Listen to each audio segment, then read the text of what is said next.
Goa leader of opposition Digambar Kamat takes the first dose of COVID-19 vaccine. Digambar Kamat took to social media and said the following: as a step towards making the world COVID-19 free, me and my wife Asha took our first dose of COVID-19 vaccine at Urban Health Center, Margao.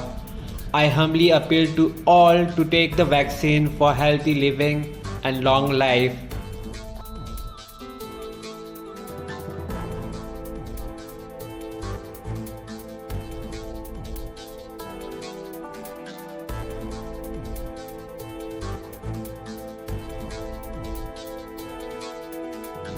Subscribe to Goa First News and Entertainment channel and click on the bell icon and never miss any update.